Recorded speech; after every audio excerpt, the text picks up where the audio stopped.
할렐루야. 주님의 이름으로 환영합니다. 이 시간 우리 마음과 정성과 뜻을 다해서 하나님께 예배드리겠습니다. 다 같이 기도하겠습니다.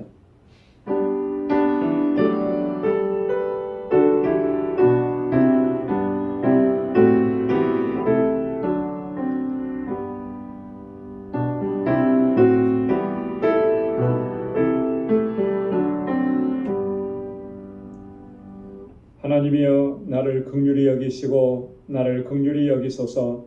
내 영혼이 주께로 피하되 주의 날개 그늘 아래서 이 재앙이 지나가기까지 피하리이다.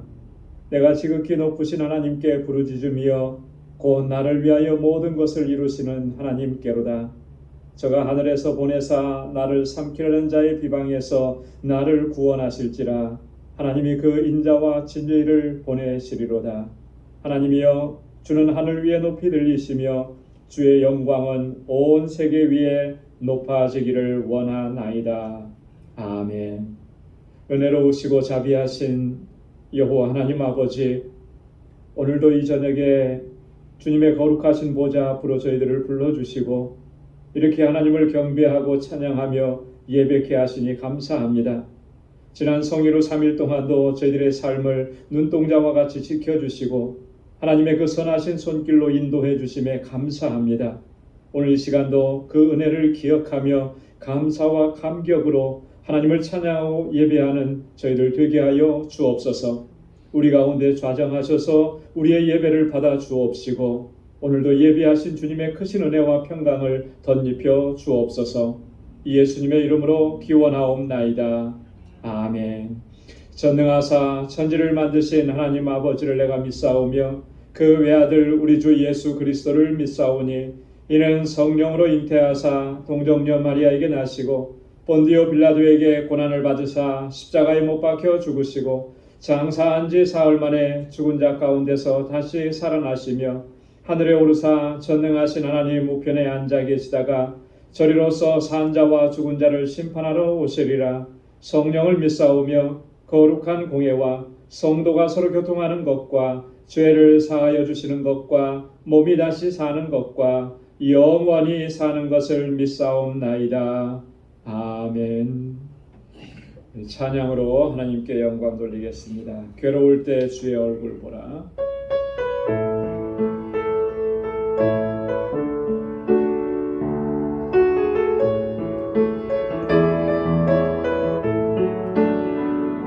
괴로울 때 주님의 얼굴 보라. 평화의 주님 바라보아라. 세상에서 시달린 친구들아, 위로의 주님 바라보아라. 눈을 들어 주를 보라. 내 모든 염려 주께 맡겨라. 슬플 때에 주님의 얼굴 보라. 사랑의 주님 안식 주리라. 괴로울 때 주님의 얼굴 보라. 평화의 주님 바라보아라. 세상에서 시달린 친구들아, 위로의 주님 바라보아라. 눈을 들어 주를 보라. 내 모든 염려 주께 맡겨라. 슬플 때에 주님의 얼굴 보라. 죄랑의 주님 안식 주리라. 힘이 없고 내 마음 연약할 때 능력의 주님 바라보아라.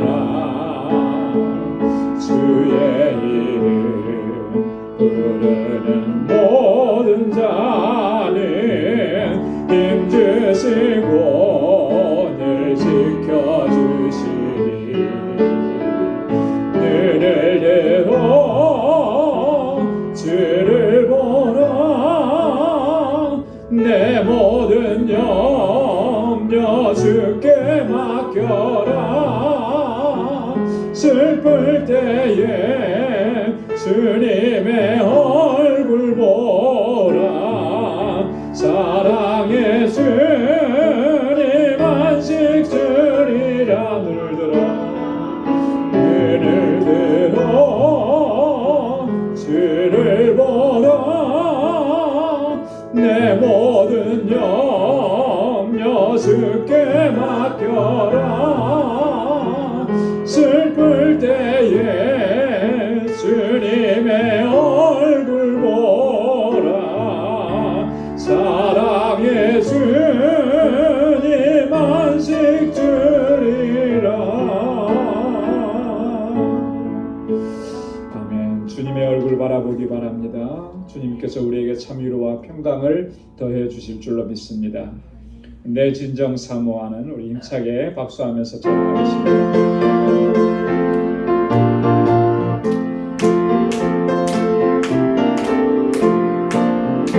내 진정 사모하는 친구가 되시는 우주 예수님은 아름다워라. 산 밑에 백합하여 빛나는 새벽별 주님 영원할 길 아주 없도다. 내 맘이 아플 적에 큰 위로 되시며 나 외로울 때 좋은 친구라. 주는 저 산 밑에 백합 빛나는 새벽별 이 땅 위에 비길 것이 없도다. 내 몸의 모든 염려 이 세상 모락한 나와 항상 같이 하여 주시고 시험을 당할 때에 악마의 계교를 즉시 물리치사 날 지키시네.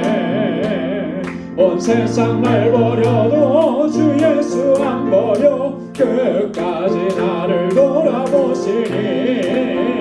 주는 저 산 밑에 백합 빛나는 새벽별 이 땅 위에 비길 것이 없도다. 내 맘을 다하여서 주님을 따르면 길이 나를 사랑하리니.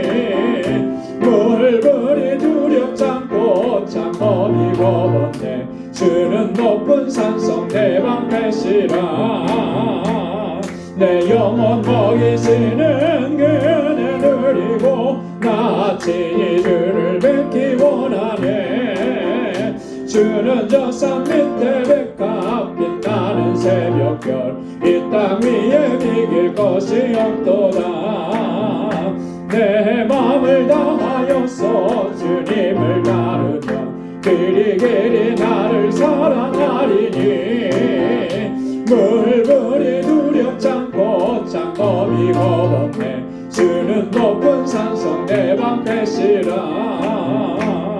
내 영혼 먹이시는 그네 누리고 나 친히 주를 뵙기 원하네. 주는 저 산 밑에 백합 빛나는 새벽별 이 땅 위에 비길 것이 없도다.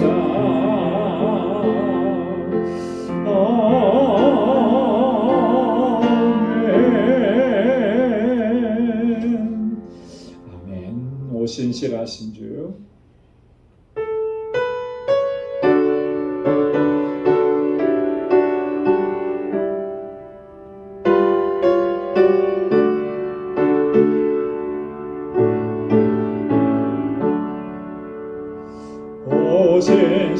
오신실하신 주 내 아버지여 늘 함께 계시니 두려움없네. 그 사랑 변찮고 날 지키시며 어제나 오늘이 한결같네. 오신실하신 주 오신실하신 주 날마다 자비를 베푸시며 일용할 모든 것 내려주시니 오신실하신 나의 구주 봄철과 또 여름 가을과 겨울 해와 달 별들도 다 주의 것 만물이 하나로 드러낸 증거 신실한 주 사랑 나타내는 오 신실하신 주 오 신실하신 주 날마다 자비를 베푸시며 일용할 모든 것 내려주시니 오 신실하신 주 나의 구주 내 죄를 사하여 안위하시고 주친이 오셔서 인도하네 오늘의 힘되고 내일의 소망 주만이 만복을 내리시네 오 신실하신 주 오 신실하신 주 날마다 자비를 베푸시며 일용할 모든 것 내려주시니 오 신실하신 주 나의 구주 오 신실하신 주 오 신실하신 주 날마다 자비를 베푸시며 일용할 모든 것 내려주시니 오 신실하신 주 나의 구주 아멘. 우리 이 시간 신실하신 주님 앞에 우리의 마음의 소원을 아뢰며 간구하고 기도하겠습니다. 우리 교회를 위해서 기도해 주시고 또 우리 교회에 주신 사명을 잘 감당할 수 있도록 하나님 우리를 인도해 달라고 함께 기도하겠습니다. 교회에 세워주신 리더들을 위해서 주의 종들을 위해서 능력으로 덧입혀 달라고 우리 주일학교와 유스그룹과 EM을 위해서 또 우리 교사들을 위해서 또 이렇게 좋은 목회자 하나님 보내주셔서 너무나 감사한데 귀한 사역 잘 감당할 수 있도록 우리 목사님 붙잡아 주시도록 우리 교우들을 위해서 우리 환우분들과 또 연로하신 어르신들과 또 우리 어려움을 겪고 있는 우리 여러 많은 지체들을 위해서 우리 함께 기도하겠습니다. 또 그리고 우리 사랑하는 우리 권속들의 사업장을 위해서 함께 기도해 주시고 또 우리 선교사님들을 위해서 알라메다 방주교회 위해서 우리 정득서 선교사님 동역하는 모든 선교사님들을 위해서 기도해 주시고 또 우리 개인적으로 이 시간 하나님 앞에 가지고 나온 기도의 제목 이 시간 우리가 통성으로 함께 기도하겠습니다. 거룩하신 아버지 하나님 감사합니다. 아버지 하나님의 날마다 베풀어 주시는 그 은혜로 하나님 저희들 살아가게 하시고 또 믿음으로 살아갈 수 있도록 주님의 능력과 권능으로 우리를 붙잡아 주심을 감사합니다. 신실하신 하나님께서 아버지 하나님 우리의 삶의 구석구석을 살펴주시고 늘 그 은혜의 손길을 베풀어 주심을 감사합니다. 오늘도 이 시간 하나님 그 은혜에 감격하여서 주님을 경배하고 찬양하는 저희들 되게 하여 주옵시고 우리의 연약함과 우리의 허물과 죄악을 주님 앞에 내려놓사오니 주님 사하시고 용서하시고 아버지 하나님 거룩한 백성으로 살아갈 수 있도록 은혜 베풀어 주옵소서. 이 시간 저희들의 마음을 같이하고 뜻을 같이하여 아버지 주님의 몸된 교회를 위해서 기도합니다. 하나님께서 세워주신 우리 방주교회 아버지 하나님 이곳에 세우시고 지난 23년여 동안에 하나님 놀라우신 역사 이루시고 주시고 은혜 베푸시고 인도해 주심을 감사합니다. 주님의 주신 사명을 잘 감당하는 그러한 믿음의 공동체가 되게 하여 주옵시고 무엇보다도 아름다운 사랑의 공동체가 되게 하여 주옵소서. 우리 한 사람 한 사람 위에 성령의 충만함을 허락해 주시고 우리 모두가 믿음의 용사들이 되어서 주신 사명 잘 감당할 수 있도록 도와주옵소서. 아버지 하나님 이 재단에 세워주신 하나님의 귀한 종들 신실한 주의 일꾼들 기름 부어 세우신 주의 종들에게 은혜와 능력과 권능으로 함께하여 주옵시고 믿음을 더하여 주옵소서. 믿음의 역사를 이루어가는 신실한 하나님의 백성들이 다 되게 하여 주옵시고 그 귀한 성김을 통하여서 우리 모든 본성들이 아름답게 세워져 가게 하옵소서. 아버지 하나님 이곳에 세워주신 우리 어린 심령들 사랑하는 학생들 우리 청년들 아버지께서 붙잡아 주시고 우리 이엠과 유스그룹이 날로 부흥하고 성장하게 하시고 저들이 정말 하나님 안에서 믿음 안에서 견고하게 서가서 이 세대 가운데 하나님 귀한 사명 감당하는 하나님의 신실한 일꾼들이 다 되게 하여 주옵시고 저희를 위해서 수고하는 모든 교사들에게 하나님의 은혜와 주의 복으로 가득히 채워 주옵소서. 아버지 하나님 저들을 말씀으로 양육하고 사랑으로 양육할 하나님의 귀한 종을 보내어 주심을 감사합니다. 우리 목사님에게 능력과 권능을 더 밀려주시고 아버지 하나님 정말 우리 이웃과 이엠을 아름답게 아버지 세워가고 이끌어가게 하나님 아버지 주님의 말씀으로 양육하기에 부족함이 없도록 도와주옵소서. 우리 사랑하는 지체들을 하나님 긍휼히 여겨주시고 연약함 가운데 하나님 고통 가운데 신음하며 부르짖는 주님의 자녀들을 만져주시고 위로하시고 하늘의 소망으로 아버지 하나님 채워주시고 다시금 일으켜 세워 주옵소서. 아버지 여러가지 어렵고 힘들고 고통스러운 상황 속에서 아버지 하나님 앞에 부르짖고 간구합니다. 그 영혼의 부르짖음을 하나님 기억해 주시사 하나님 치료하시고 온전하게 회복시켜 주시며 주의 능력으로 덧입혀 주옵소서. 우리 사랑하는 성도들의 가정이 하나님 주님의 은혜 가운데 아버지 강건하게 하옵시고 아버지 하나님 믿음 안에 견고하게 서게 하시고 우리 온 식구들이 하나님 다 정말 주님을 경외하며 믿음 안에서 하나가 되도록 도와 주옵시고 아버지 하나님 우리 사랑하는 성도들이 허락해 주신 믿음의 기업들을 든든하게 지켜주셔서 하나님의 영광을 위해 귀하게 쓰임받게 하여 주옵소서. 우리 선교사님들 붙잡아 주시고 아버지 하나님 주의 성령으로 충만하게 하옵시고 아버지 복음을 전해줄 때마다 그 땅이 하나님 생명의 땅으로 변화되는 역사가 있게 하옵시고 아버지 늘 눈동자와 같이 지켜주옵소서. 우리 알라메다 방주교회 하나님 정말 아버지 그 지역의 영혼들을 주님 앞으로 인도하는 귀한 사명 감당하는 구원의 방주가 되게 하시고 우리 선교사님과 함께 동역하는 모든 주의 종들에게 하나님 은혜 베풀어 주시고 권능으로 덧입혀 주옵소서. 오늘도 주님 앞에 나와서 하나님 우리의 마음의 소원을 아뢰고 간구하고 부르짖습니다. 하나님 간절한 주의 종들의 기도를 하나님 들으시고 응답하여 주옵소서. 날마다 매일매일의 삶이 아버지 주님과 동행하는 삶이 되게 하시고 날마다 주님의 임재 가운데 살아가는 삶이 되게 하시고 거룩한 하나님의 백성으로 살아갈 수 있도록 은혜 베풀어 주옵소서. 오늘도 주님 말씀 아버지 하나님 사모하여 이 앞에 섰사오니 아버지 우리 마음밭을 기경하여 주옵소서. 성령께서 우리 마음과 생각을 주장하여 주옵시고 오늘도 주의 말씀으로 우리를 새롭게 하여 주옵소서. 주님 함께 하실 줄로 믿습니다. 주님 역사하여 주시고 주님 영광 받아 주옵소서. 모든 영광 주님께 올려드립니다. 감사합니다. 예수님의 이름으로 간절히 기도드리옵나이다. 아멘.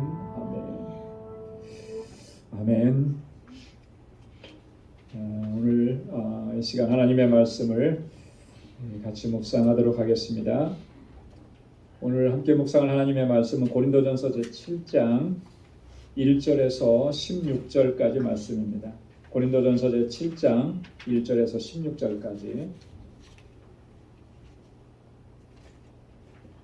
한 절씩 교독하겠습니다. 너희의 쓴 말에 대하여는 남자가 여자를 가까이 아니함이 좋으나 우리의 용으로 남자마다 자기 아내를 두고 여자마다 자기 남편을 두라. 남편은 그 아내에게 대한 의무를 다하고 아내도 그 남편에게 그렇게 할지라. 아내가 자기 몸을 주장하지 못하고 오직 그 남편이 하며 남편도 이와 같이 자기 몸을 주장하지 못하고 오직 그 아내가 하나니 서로 분방하지 말라. 다만 기도할 틈을 얻기 위하여 합의상 얼마 동안은 하되 다시 합하라.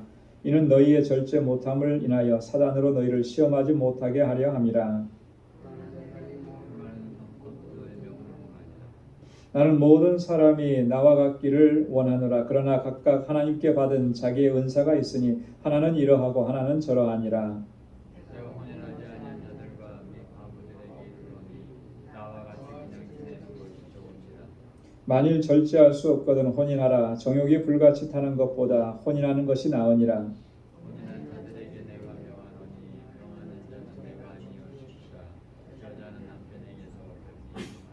만일 갈릴지라도 그냥 지내든지 다시 그 남편과 화합하든지 하라. 남편도 아내를 버리지 말라. 이는 주의 문제 아니라 만일 어떤 형제에게 믿지 아니한 아내가 있어 남편과 함께 살기를 좋아하거든 저를 부르지 말며. 어떤 여자에게 믿지 아니하는 남편이 있어 아내와 함께 살기를 좋아하거든 그 남편을 버리지 말라. 믿지 아니하는 남편이 아내로 인하여 거룩하게 되고 믿지 아니하는 아내가 남편으로 인하여 거룩하게 되나니 그렇지 아니하면 너희 자녀도 깨끗이 못하니라. 그러나 이제 거룩하니라. 혹 믿지 아니하는 자가 갈리거든 갈리게 하라. 형제나 자매나 이런 일에 구속받을 것이 없느니라. 그러나 하나님은 화평 중에서 너희를 부르셨느니라. 아내된 자여 네가 남편을 구원한지 어찌할 수 없으며 남편된 자 네가 아내 아내를 구원하는지 어찌할 수 있으리요.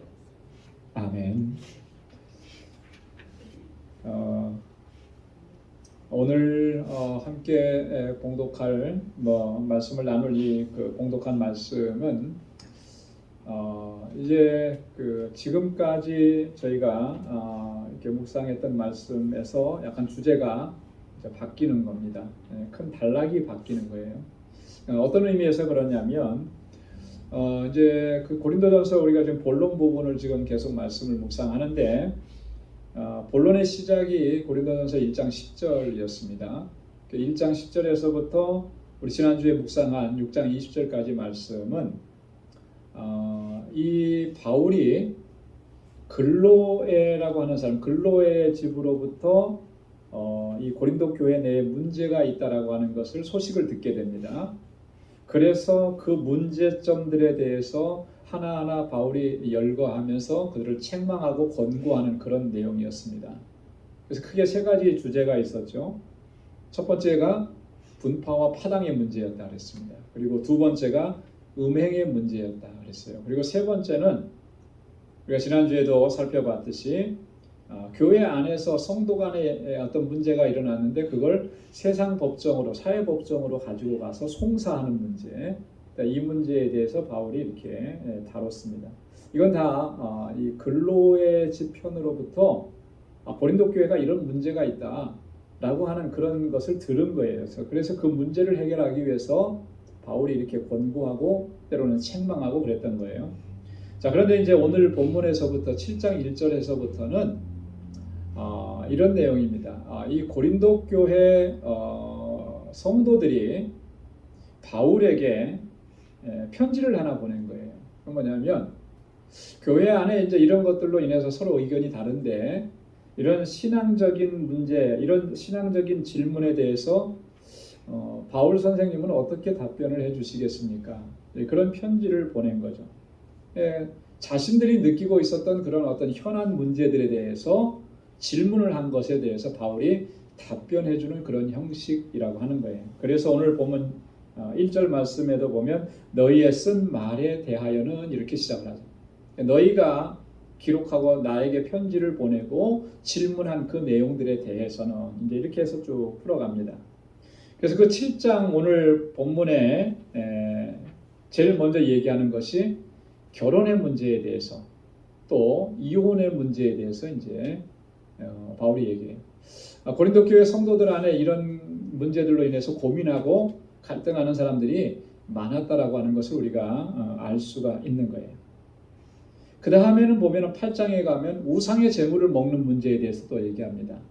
우상의 재물도 상당히 이 그 고린도 교회 성도들에게 심각한 그런 어떤 문제를 가져다 줬어요. 그 문제에 대해서 또 12장에 넘어가면 또 이 영적 은사에 대해서 이 고린도 교회는 또 이 은사 문제가 아주 심각하게 있었던 교회입니다. 그래서 이제 이런 문제들을 이렇게 쭉 바울이 정리해주는 그런 내용입니다. 오늘 본문에서 보면은 이 결혼과 이혼의 문제를 다루는데 이 그 내용 중에 보면 이 바울이 두 가지 차원에서 이렇게 문제를 해결하는 그런 권고의 메시지를 줍니다. 그건 뭐냐면 하나는 자신의 의견을 얘기하는 거예요. 권면하고 권도하는 거예요. 여기 본문에 보면 권도라 이렇게 나오거든요. 권고한다 그러는 거예요. 내 생각에는 이렇게 하면 좋겠다. 이렇게 말하는 부분이 하나가 있고, 또 하나는 이거는 내 말이 아니고 주님의 명령이다, 이렇게 얘기하는 거 있어요. 그러니까 명령이라고, 주님의 명령이라고 하는 것은 거기에는 바울의 생각이 들어가지 않는 거죠. 그래서 절대적인 거죠. 이렇게 나눠져서 권고를 합니다. 그래서 우리가 이 본문을 읽을 때 그런 부분들을 좀 이렇게 염두에 두고 이제 본문을 읽으면, 바울이 개인적으로 이렇게 권고하는 건 뭔가, 또 주님께서 아주 강력하게 명령하신 건 뭔가, 이것을 우리가 구분해서 이제 읽을 수가 있다라고 하는 것이죠.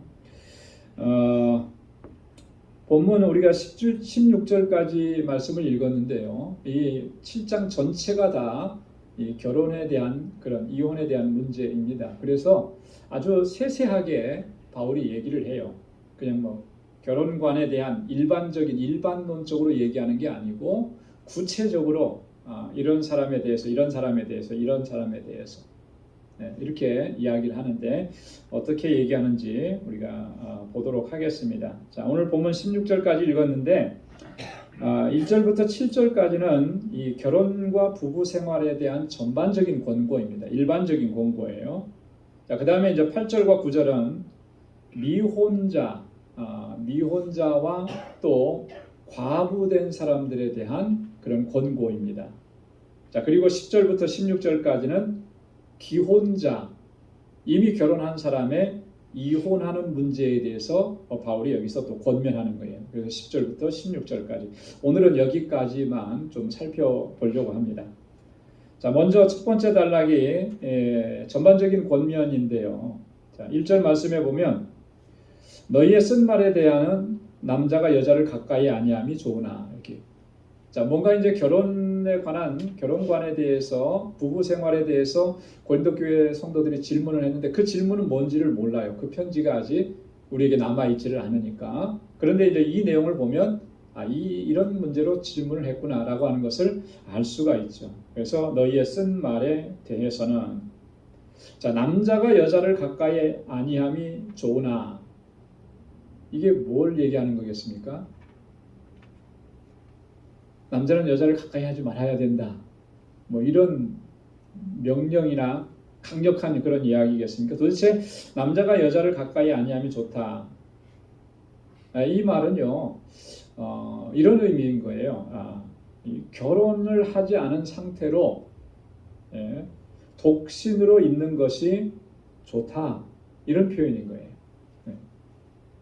자, 그러면은 바울이 여러분, 바울이 결혼했을까요? 안 했을까요? 안 했을까요? 왜 안 했을까요? 성경에 바울의 아내나, 그죠? 또 뭐 자녀에 대한 얘기가 한 번도 안 나와요, 사실은. 했을지 안 했을지는 정확하게 알 수가 없어요. 하지만 대부분의 학자들은 바울은 결혼을 안 했을 것이다, 독신이었을 것이다. 왜냐하면 오늘 본문의 말씀에 보면 이 바울이 굉장히 나와 같이 그렇게 지내는 것이 좋겠다라고 하는 의미로 얘기를 많이 해요. 그게 이제 바울이 홀로 지내는 거, 독신으로 있는 거, 그것을 얘기하는 겁니다. 근데 여기에서 말하는 이 남자가 여자를 가까이 아니함이 좋다라고 하는 것은 이 독신으로 있는 것이 좋다라고 그런 의미로 얘기하는 건데요. 근데 여기 이제 그런 거예요. 좋다라고 하는 말이 뭔가? 좋다. 여러분, 우리 말로는 좋다 그러면 그게 낫다, 그게 최고다, 뭐 최선이다, 이렇게 이해를 하잖아요. 자, 그런데 여기서 쓰는 그 헬라어의 의미는 이것 자체가 무슨 어떤 종교적이고 도덕적인 의미를 담고 있는 것은 아니에요. 그 의미는 뭐냐면 유익하다라고 하는 의미, 유익하다. 독신으로 지내는 것이 유익하다, 이런 말로 지금 바울이 얘기하는 거예요. 바울이 왜 그렇게 얘기를 했겠습니까? 우리가 짐작해 볼 수 있는 것은 크게 보면 두 가지예요. 뒤에도 좀 나오는데 뒤에는 직접적으로 설명을 합니다.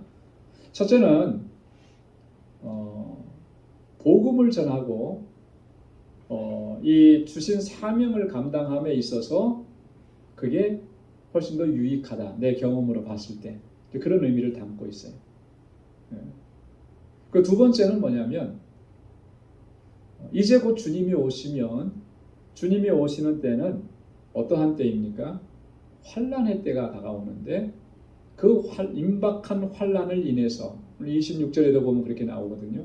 임박한 환난을 인하여서 내가 혼자 지내는 것이 좋다. 그렇죠.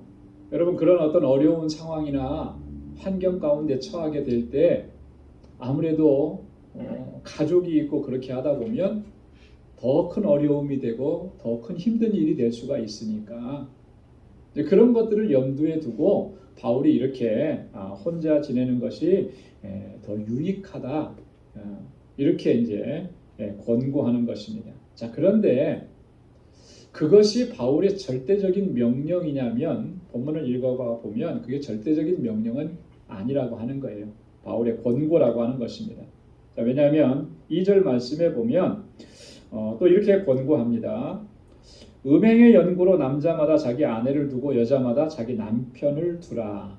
자, 바울이 아내를 두고 남편을 두고 그렇게 해서 부부가 돼서 살아가는 것을 전면적으로 전체적으로 금지하거나 그러지 않는다는 것을 알 수가 있죠. 그거는 그렇게 할 수도 없는 것입니다. 왜냐하면 결혼해서 가정을 이루는 것은 누구의 섭리고 누구의 계획입니까? 하나님의 섭리고 하나님의 계획인 거예요. 그걸 부인하거나 부정할 수는 없는 거죠. 자, 그런데 오늘 본문에 보면은 음행의 연고로 그래요. 음행의 연고로. 자, 이것을 우리가 표면적으로만 읽으면 마치 그런 것 같아요. 음행을 하지 않기 위해서 결혼을 해야 된다. 이런 의미로 들릴 수가 있어요. 그죠? 음행의 이유로. 그래서 마치 그 결혼을 음행의 도피처로 그렇게 이해할 수 있는, 그렇게 오해할 수 있는 여지가 본문에 느껴지는 거예요. 그런데 바울이 그렇게 지금 본문을 얘기하는 것은 그런 의미를 담아서 이야기하는 것이 아니라는 것이죠. 이건 뭐냐면 여러분 고린도라고 하는 지역이 어떤 지역이라고 그랬습니까? 굉장히 문란한 지역이었어요. 그죠? 성적으로 굉장히 타락한 그런 도시였습니다. 그래서 이 성적으로 문란하고 타락한 일들이 이 고린도에 사는 사람들한테는 별로 대수롭지 않게 여겨지고 그렇게 했다라고 하는 거죠. 고린도 교회 성도들 안에도 그런 문제들이 이렇게 발견되고 했던 것을 우리가 볼 수가 있잖아요.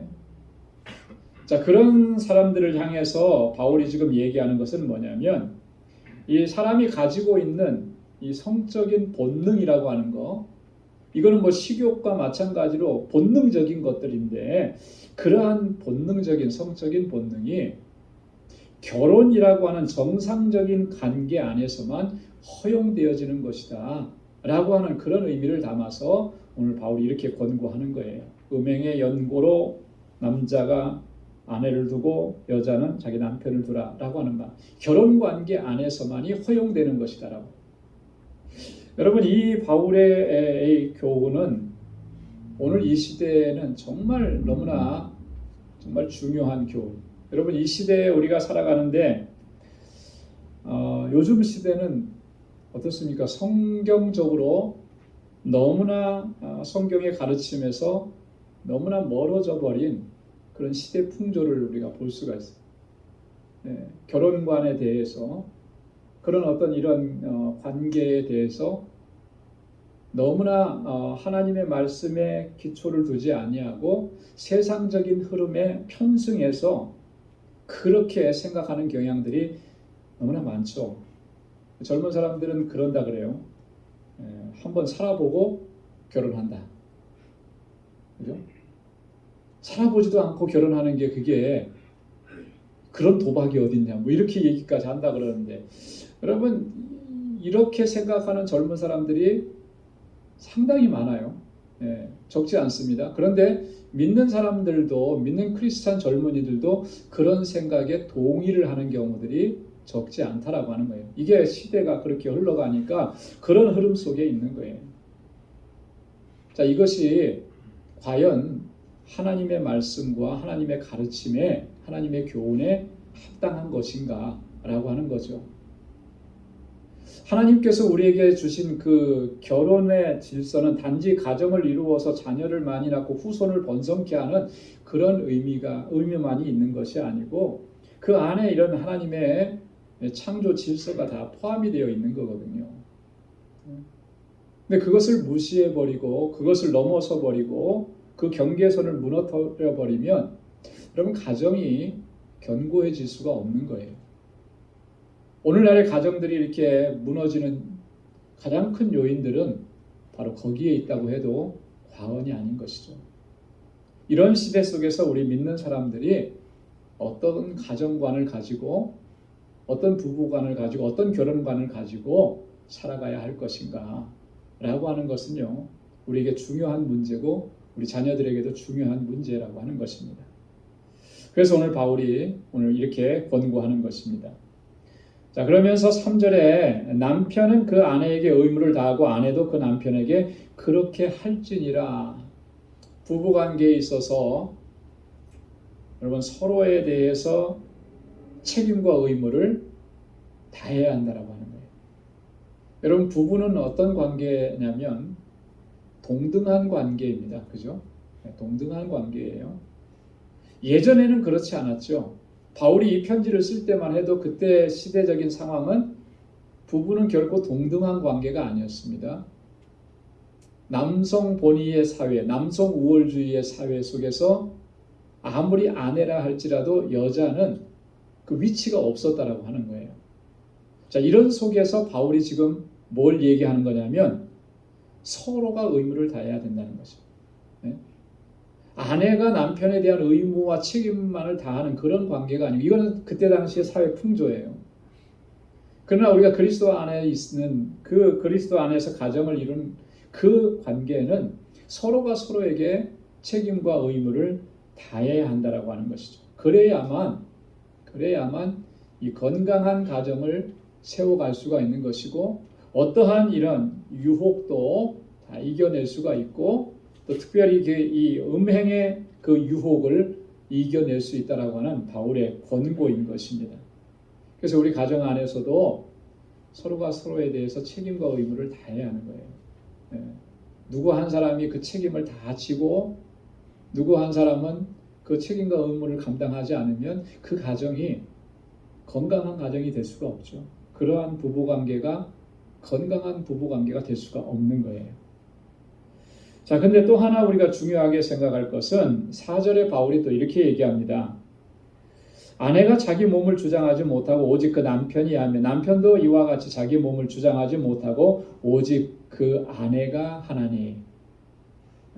자, 내 몸은 내 몸인데 내가 나를 주장하지 못하고 저는 남자니까 아내가 나의 몸을 주장하는. 또 아내도 마찬가지예요. 아내가 자신을 주장하지 못하고 그 남편이 자기를 주장한다. 여기 주장한다라고 하는 말은요. 원래 의미는 권리를 가진다라고 하는 그런 의미예요. 권리를 갖는다. 내가 나의 권리를 갖는 게 아니고 나에 대한 권리를 누가 갖는 거예요? 배우자가 갖는 거예요. 자, 그러니까 나에 대한 권리를 배우자가 가졌으면 내 마음대로 할 수 있습니까? 나에 대해서 내 마음대로 할 수가 없는 거죠. 서로가 서로에게 그런 거예요. 상대방에게 그 권리가 있는 거예요. 자, 그렇기 때문에 그 관계 안에서는 뭐가 있어야 되는 거예요? 항상 동의가 있어야 되고 합의가 있어야 되는 것이죠. 나한테 권리가 없고 상대방에게 권리가 있으니까 내가 뭔가를 하고 싶을 때는 동의를 구해야 되는 거예요. 그죠? 자, 그래서 이런 권리를 갖다가 뭐라 그러냐면 배타적 권리라 이렇게 얘기해요. 배타적 권리. 내 마음대로 할 수가 없는 권리. 상대방의 동의가 있어야만 할 수 있는 권리. 그것은 이제 배타적 권리라. 그래야만 이 가정의 또 부부 관계가 건강해지는 거예요. 나는 내 마음대로 하고 싶어. 그래서 내 마음대로 막 해버리고 자유롭게 여러분 그렇게 하면 그 가정이 온전하게 설 수가 없는 거죠.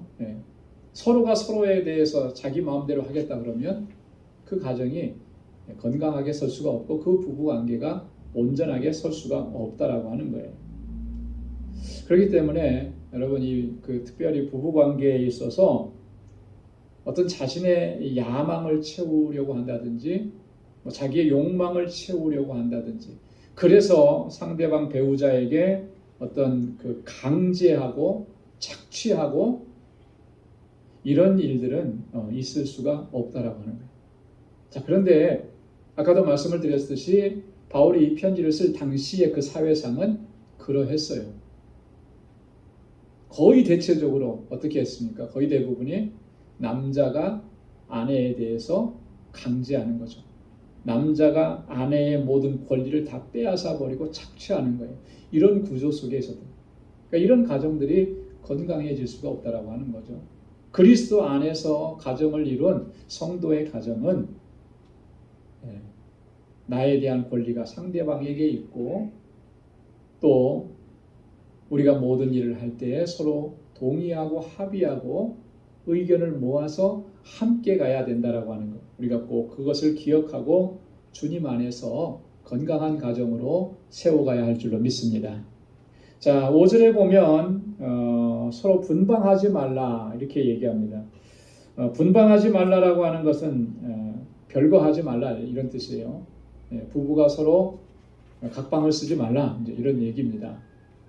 근데 다만 기도할 틈을 얻기 위하여 합의상 얼마 동안은 하되 다시 합하라. 이는 너희의 절제 못함을 인하여 사단으로 너희를 시험하지 못하게 하려 함이라 그랬습니다.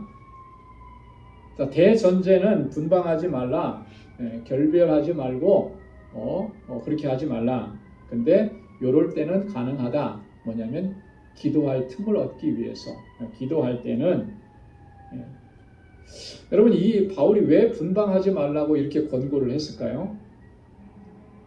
자, 이렇게 권고한 거는 분명히 고린도 교회 성도들 안에 그런 일들이 있기 때문에 그렇게 얘기한 거예요. 그죠? 뭐 때문에 그러면 고린도 교회 성도들 안에는 이렇게 분방하고 별거하고 이런 사람들이 있었을까? 추측해 볼 수 있는 것은 이거예요. 당시 초대교회 안에 가장 두드러진 대표적인 현상 중에 하나는 임박한 종말 사상입니다. 주님께서 다시 오신다. 주님께서 곧 오신다라고. 이런 사상의 영향으로 인해서 우리는 주님 다시 오실 때 어떻게 준비하고 있어야 되는가? 거룩한 신부로 준비하고 있어야 된다. 그러니까 우리는 부부라 할지라도 서로 따로 있어야 되고 거룩한 신부로 준비해야 합니다. 이런 생각을 하는 사람들이 있었다라고 하는 거죠. 자, 우리나라에도 예전에 그런 사람들이 종종 있어 왔죠. 대표적으로 시한부 종말론자들이 그랬어요. 그죠? 주님 언제 오신다. 대표적인 게 1992년도인가요? 다미성교회 이장님 주님 곧 오시니까 우리는 다 거룩한 흰 옷을 입고 거룩한 성도로 주님을 맞이해야 된다. 우리 가정도 뛰쳐나가고 거기에 다 모여가지고 그죠? 그래서 가정이 얼마나 파괴되고 막 그랬었어요. 사회적으로 얼마나 무리가 됐었습니까? 그런 현상들이 이때도 있었다라고 하는 거예요. 그러니까 바울이 그런 걸 염두에 두고 지금 이렇게 얘기하는 거예요. 분방하지 말라. 기도할 틈을 얻기 위해서 잠시 동안은 가능하다. 자, 그것도 어떻게 하라 그랬습니까? 합의상, 합의해서 일방적이지 않고 합의해서. 자, 그 다음에 얼마 동안이에요? 기간이 정해져 있는 거예요. 무작정 그렇게 기한 없이 그게 아니라는 거죠. 자, 그렇게 해야. 그리고 나서는 다시 어떻게 했어요? 다시 합하라라고. 자, 그렇게 해야만 하는 또 다른 중요한 이유가 뭐냐면 너희의 절제 못함을 인해서 사단으로 너희를 시험하지 못하게 하려 함이라 그랬어요. 그렇게 해서 분방한다고 해놓고 이렇게 결별하는 것처럼 별거하고 이렇게 지내다가 그런 관계 안에 그런 상황 속에서는 반드시 사단이 유혹하고 시험하는 일들이 일어나게 된다라고 하는 거죠. 그런 일들은 사전에 차단해야 한다라고 하는 거예요. 막아내야 된다. 여러분 그렇게 해서 무너져 내리면 이게 얼마나 안타까운 일이겠느냐라고 그런 의미인 것이죠. 그래서 사단에게 틈을 주지 말아야 된다. 여러분 사단이라고 하는 존재는 그래요. 우리가 조그만 틈이라도 주면 그 사이를 파고 들어오는 거예요. 다윗이 밧세바를 범할 때도 그런 틈을 보였기 때문에 그런 일들이 벌어지게 된 거죠. 그래서 베드로전서 5장 8절에 보면 사도 베드로가 그렇게 권고한 겁니다. 근신하라 깨어라 너희 대적 마귀가 우는 사자같이 두루다니며 삼킬 자를 찾는다. 이 마귀는 그런 존재예요. 두루 다닙니다. 가만히 한 곳에 서서 뭐 이렇게 함정만 파놓고 기다리는 존재가 아니에요. 찾아다니는 거예요. 찾아다니는. 그래서 누가 깨어 있지 않은지, 누가 근신하고 있지 않은지, 누가 한눈 팔고 있는지 그렇게 해서 틈이 보이면 그 사람을 집중적으로 공격하는 거예요. 여러분 다윗이 어떤 사람이었습니까? 얼마나 하나님 앞에 신실하고 그렇죠? 그 수많은 시편을 통해서 보면 정말 다윗처럼 신실한 하나님의 사람이 없잖아요. 그런 다윗도 틈이 있더라는 거예요. 틈이 있더라. 그 틈을 여지없이 타고 들어오는 것이 사단의 전략이라고 하는 거죠. 바울이 지금 여기서 얘기하는 게 바로 그런 거예요. 사단이 틈타지 못하도록 우리가 절제하지 못하면 틈을 주는 거예요. 그래서 바울이 이렇게 권고하고 있다라고 하는 것입니다. 자, 그런데 6절에 보면 이것은 권도요 명령은 아니라 이렇게 얘기를 하고 있습니다. 뭐가 그러냐? 7절 말씀에 모든 사람이 나와 같기를 원하노라. 자, 이런 어떤 그 음행이나 이런 것들로부터 자신을 지키고 또 주님의 주신 사명을 감당하기 위해서 너희가 다 나와 같이 그런 존재가 되고 독신으로 살기를 원하지만 그러나 이것은 권도지 명령은 아니다 이렇게 얘기하는 거죠. 자, 그러면서 바울이 7절 하반절에 이렇게 얘기합니다.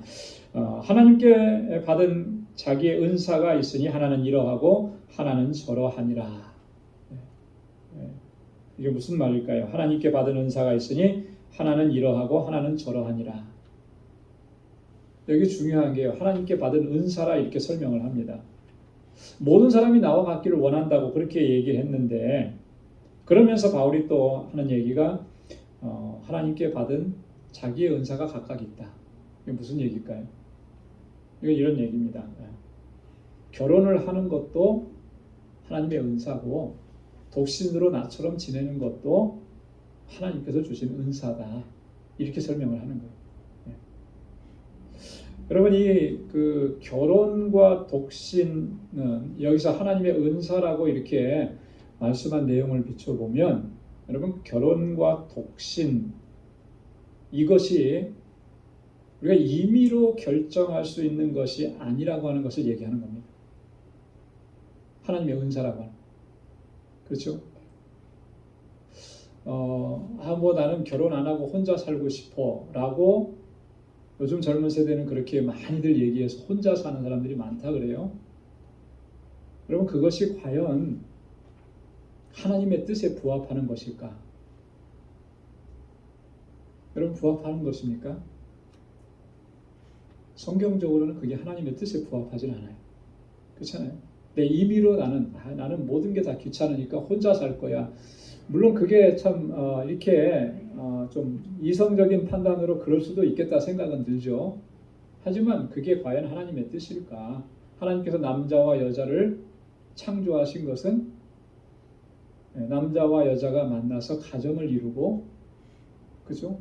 복에 근원된 삶을 살아가고 후손을 이 땅에 또 이렇게 충만하게 펼치도록 그게 하나님의 계획과 뜻이었는데 땅에 충만하라 그랬는데 그럼 그건 하나님의 뜻과는 맞지가 않는 것이죠. 결혼은 하나님께서 정하신 것인데 자 그렇기 때문에 내가 나는 결혼 안 할 거야 임의적으로 이렇게 얘기할 수 없고 독신 나는 혼자 살 거야 이것도 임의적으로 할 수가 없다라고 하는 거예요. 은사라고 하는 하나님께 받은 자기의 은사가 있기 그 은사 안에서만 결정하는 거예요. 그러니까 정말 나에게 혼자 살도록 하시는 것이 하나님의 뜻인가라고 하는 것을 우리는 물어야 되는 거죠. 그죠? 분명히 하나님께서는 독신으로 살면서 하나님의 일을 하라고 하시는 사람이 있어요. 없다는 게 아닙니다. 그죠? 그게 정말 하나님께서 나에게 주신 은사였는가? 라고 하는 걸 물어야 됩니다. 마태복음 19장 12절에 보면 예수님께서 그 결혼과 이혼에 관한 문제를 얘기하면서 이렇게 얘기하신 적이 있어요. 어미의 태로부터 된 고자도 있고 사람이 만든 고자도 있고 스스로 된 고자도 있다. 이 말은 받을 만한 자는 받을지어다. 그렇게 얘기해요. 여러분 이 말씀이 의미하는 게 뭐겠어요? 그런 모든 것들은 다 하나님의 섭리와 계획과 주관하심 속에서 있어지고 주어진 그런 상황들이라고 하는 걸 얘기하는 거예요.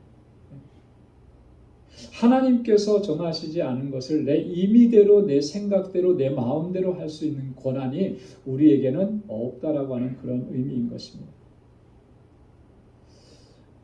그래서 종종 이런 질문을 하게 돼요. 성직자로서 독신을 강조하는 그런 교단들이 있어요. 그죠? 자, 그런데 그것이 과연 성경적으로 옳은 것인가라고 하는 문제입니다.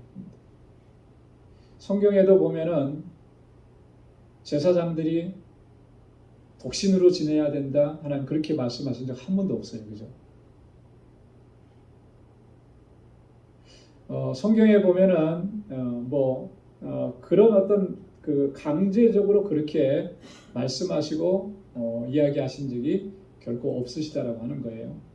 그건 뭐냐면 대전제는 하나님께서 가정을 이루도록 그렇게 하신 거라는 거예요. 그런데 어떤 사람의 생각으로 인위적으로 독신을 해야 된다라고 하는 것을 강조하고 그것을 넣어두게 되면 하나님께서 나에게 그런 은사를 주시지 않았는데 거기에 규정이 그러니까 규율이 그러니까 그걸 맞춰서 하려고 하다 보면 분명히 거기에는 문제가 발생할 수밖에 없다라고 하는 거예요. 그래서 여러분 우리가 이 가정을 이루는 것도 독신으로 사는 것도 다 하나님께서 뜻하신 대로 되어져야 되는 것입니다. 이것을 놓쳐버려서는 안 되는 거예요. 바울이 지금 그것을 우리에게 말씀해주고 강조하고 있다라고 하는 겁니다. 그래서 하나님께 받은 자기의 은사가 있다. 그래서 한 사람은 이러하기도 하고 한 사람은 저러하기도 하다라고 설명을 하는 것입니다. 자, 이것이 바울이 이 결혼관에 대한 그리스도인의 결혼관에 대한 어떤 전반적인 그런 권고의 내용이라는 것입니다. 자, 그러면 두 번째로 8절과 9절에 보면 미혼자와 과부에 대한 권면입니다. 8절과 9절 말씀 우리 한번 같이 읽어볼까요? 8절, 9절 다 같이요. 내가 혼인하지 아니한 자들과 및 과부들에게 이르노니 나와 같이 그냥 지내는 것이 좋으니라. 만일 절제할 수 없거든 혼인하라. 정욕이 불같이 타는 것보다 혼인하는 것이 나으니라. 아멘. 자, 혼인하지 아니한 자들과 또 과부된 자들에게 이렇게 얘기합니다. 여기서 말하는 혼인하지 아니한 자들이라고 하는 것은요, 미혼 남자들을 대상으로 하는 말입니다. 거기에 구체적으로 그런 말이 어디 있습니까? 우리가 그렇게 생각하는데 왜 그러냐면 미혼 여성들에 대해서 본문에는 이제 처녀들이라 이렇게 설명을 했는데요. 미혼 여성들에 대해서는 25절 이하에 따로 또 바울이 설명을 해요. 그러니까 여기는 미혼 남성들이라고 하는 것을 우리가 알 수가 있는데 나와 같이 그냥 지내는 것이 좋으니라 그랬어요. 바울처럼 독신으로 그냥 지내는 것이 좋다. 의미는 어떤 의미를 담고 한 얘기인지를 아까 설명을 드렸죠. 좋다라고 하는 말은 유익하니라 이제 이런 의미입니다. 26절에 보니까 그랬어요. 내 생각에는 이것이 좋으니 곧 임박한 환난을 인하여 사람이 그냥 지내는 것이 좋으니라. 이렇게 바울이 권고했습니다. 이렇게 권고하는 것은 바울이 미혼 여성들, 처녀들을 결혼하지 않고 그냥 지내는 것이 좋겠다. 이렇게 권고하면서 바울이 얘기한 거예요. 임박한 환난을 인해서 사람이 그냥 혼자 지내는 것이 좋겠다. 이제 바울이 그렇게 권고한 것입니다. 자, 그런데 만일 절제할 수 없거든 혼인하라 이렇게 얘기합니다. 여러분 바울이 이 독신으로 지내는 것이 좋겠다 뭐 이렇게 얘기했다고 해서 바울이 여러분 이 결혼 자체를 반대했다거나 아니면 독신이 결혼보다 더 낫다고 이렇게 말한다거나 여러분 그렇게 생각해서는 안 되는 거죠. 바울은 결코 그런 의도가 전혀 없어요. 그리고 앞에서도 말씀드렸던 것처럼 결혼이라고 하는 것이 어떤 성적 욕망의 도피처로 이렇게 만들어 놓은 것처럼 그렇게 이야기한다? 그것도 결코 아니라는 것을 우리가 꼭 기억을 해야 합니다. 자, 그러면서 바울이 여기서 얘기하잖아요. 정욕이 불타는 것보다 불같이 타는 것보다 혼인하는 것이 나으니라. 여러분 혼자 지내고 독신하는 것이 좋다고 해서 그렇게 하는데 이 그 본능적인 것은 뭐든지 그렇잖아요. 본능이라고 하는 것은 사람이 그것을 자기의 어떤 의지로 이겨낼 수 있는 것이 쉽지 않다라고 하는 거죠. 식욕, 여러분 지난주에도 말씀을 드렸나요? 식욕이라고 하는 것이 내 의지적으로 그걸 이겨낼 수 있는가 하면 그 쉽지 않은 일이에요. 며칠씩 막 배고파 보고 안 먹어보면 얼마나 먹고 싶은데요, 그죠? 본능이라고 하는 것은 다 그런 거예요. 그리고 이 어떤 그 정욕이라고 하는 거, 성적인 그런 본능도 마찬가지라고 하는 거예요. 그걸 억지로 그렇게 하게 되면 결국에는 그것 때문에 문제가 일어나게 되는 것이죠. 그래서 정욕이 불같이 타는 것보다, 그러면 정욕이 불같이 탄다라고 하는 것은 굉장히 위험한 상황이라고 하는 거예요. 유혹받기 쉬운 상황이라고 하는 것이죠. 그렇게 나를 위험한 상황 가운데, 위태로운 상황 가운데 던져놓는 것, 그건 정말 잘못된 선택이고 잘못된 판단이라고 하는 거예요. 혼인하라는 거예요. 그래야만 그가 넘어지지 않는, 실족하지 않게 되는 것이. 아까 5절에도 말씀을 우리가 잠깐 나눴잖아요. 사단으로 너희를 시험하지 못하게 하려 함이라 그랬어요. 사단으로. 여러분 그 어떤 그 본능적인 일에 유난히 약한 사람들이 있어요. 그죠? 어떤 사람은 이런 어떤 정욕적인 문제에 유난히 약한 사람들이 있고요. 어떤 사람들은 이 식욕의 본능에 유난히 약한 사람들이 있어요. 그래서 절제를 못하는 거죠. 그래서 분명히 음식 먹는 것도 절제해야 되는 거 알아요, 머리로는. 그런데 이 본능적인 욕구가 이 머리로 아는 것을 이겨내는 거예요. 그래서 항상 문제가 있어요. 정욕적인 문제도 마찬가지인 거예요. 그 성적인 욕구나 욕망이 이 컨트롤을 못하는 사람들이 있고 감당을 못하는 사람들이 있는 거예요. 머리로는 알죠. 그렇게 하면 안 된다라고 하는 거. 그러나 이 본능을 이겨내지 못하는 거예요. 여러분 그런 상황 속에 우리를 방치하면 안 된다라고 하는 거죠. 그래서 우리가 이런 부분뿐만 아니라 정말 나의 약한 부분이 뭔지, 어떤 부분이 약한지를 바로 아는 것도 우리가 하나님 앞에 나를 바로 세워가는데 굉장히 중요한 요소예요. 어떤 사람들은 물질에 굉장히 약합니다. 그죠? 물질에 약한 사람이죠. 그러면 그것 때문에 무너질 수가 있는 거예요. 왜 그렇다고 그랬습니까? 사탄은 그 틈을 노린다 그랬잖아요. 그러니까 이건 단지 뭐 어떤 정욕적인 그런 문제만을 얘기하는 게 아니고 우리의 삶의 모든 부분에 있어서 내가 약한 부분이 뭔가 라고 하는 것을 바르게 아는 것은 굉장히 중요한 거예요. 그래야만 바르게 대처할 수 있고 그것을 그 통로로 해서 나를 유혹해서 무너뜨리려는 그런 사단의 괴계를 막아낼 수가 있고 물리칠 수가 있는 거예요.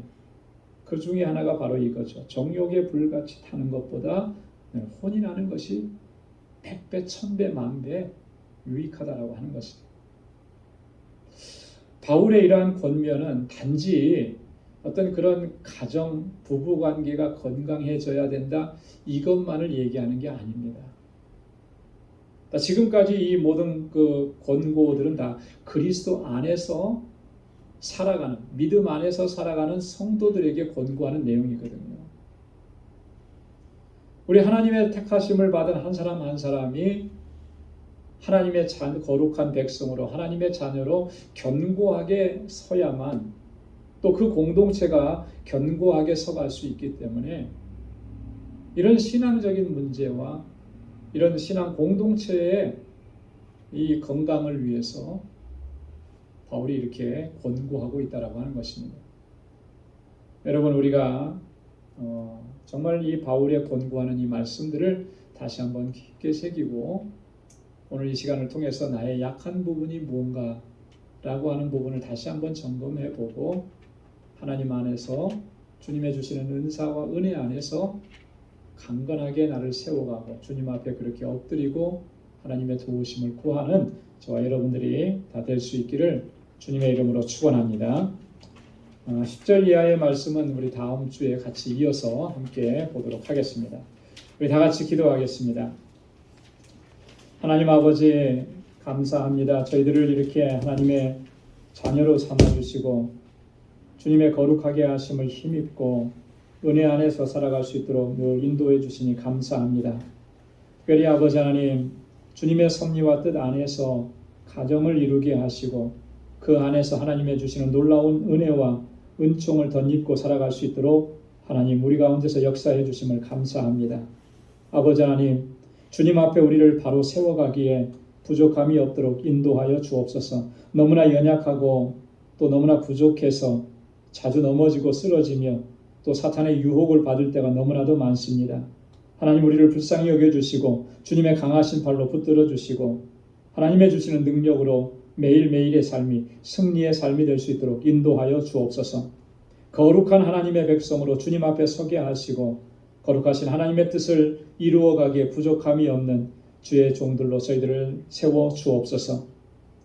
이제는 우리 주 예수 그리스도의 무한하신 은혜와 하나님 아버지의 크고 놀라우신 사랑과 성령의 위로 교통 충만하심의 역사가 하나님의 뜻에 순종하고 거룩한 주님의 자녀로 살아가기로 결단하는 우리 모든 방주의 권속들과 또 저들의 가정과 직장, 생업의 터전과 학업 위에 이제로부터 영원까지 함께 하시기를 간절히 축원하옵나이다.